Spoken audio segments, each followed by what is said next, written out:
Delegation in Los Angeles. It's been difficult at times this week to remember it's Al Gore who's at the top of the Democratic ticket and not Joe Lieberman. But as the convention comes to an end, how has the vice presidential candidate come across to the national media? We continue our coverage at the Democratic National Convention with Fox 61's political reporter Rick Hancock tonight. Rick? Good evening, Brent and Susan. Yes, this is Al Gore's big day to make his biggest political speech. And yesterday, Senator Lieberman found himself in the same exact position. And the delegates seemed to receive his message well. And surprisingly, so did many in the national media. With courage and with friendship, Al Gore asked me to be his running mate. The Connecticut delegation was certainly energized after Senator Joseph Lieberman's acceptance speech last night. Looking right there at Joe, right in front of us, it was fabulous. I think he did a wonderful job. But that's the reaction you would expect from the Connecticut delegation, but how did Lieberman's speech play across America and the media? The Washington Post front page, Lieberman rallies delegates. The National Journal, go, Joe, go. And USA Today, Lieberman lambasted GOP. Here's what others in the media had to say. Los Angeles Times political reporter Mark Barabak says Lieberman's speech accomplished the two most important duties of a VP candidate.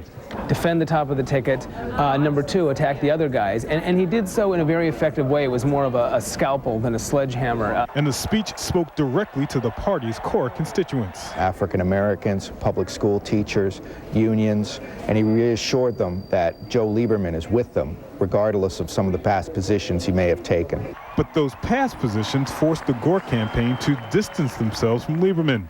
A Boston TV reporter says the senator may hurt Gore more than help. And having them come right out and say that if he ever disagrees with Gore, his opinion won't matter. In the end, what does Lieberman on the ticket really do for you? It doesn't seem to be doing very much. Polls taken during Lieberman's speech show that he's very popular on issues of faith and family, but not on others. When he started talking about affirmative action, about Al Gore for president, his numbers went right back down to the garden variety 50-50 that most politicians get.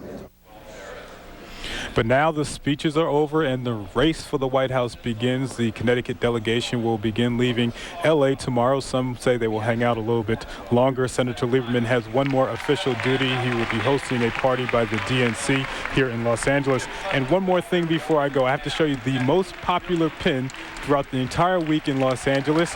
This is Hebrew for Gore and Lieberman. Reporting live from the Democratic National Convention, I'm Rick Hancock, Fox 61, News at 10. All right, Rick, thanks very much. Well, some pretty big news back here in Connecticut tonight, including a ruling in the Martha Moxley murder case. A judge has ruled the defendant in the 25-year-old murder case, Michael Skakel, will stand trial for the murder. But there's still another important ruling to be made in the case. Fox 61's Tom Mischief live tonight in Stamford with the latest on this high-profile case. Tom?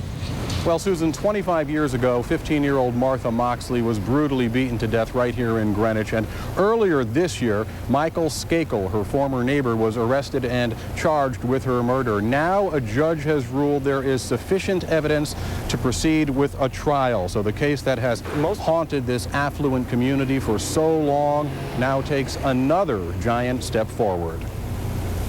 Most people, especially, people who live in Greenwich, they want closure, just like Mrs. Moxley. I mean, it's going on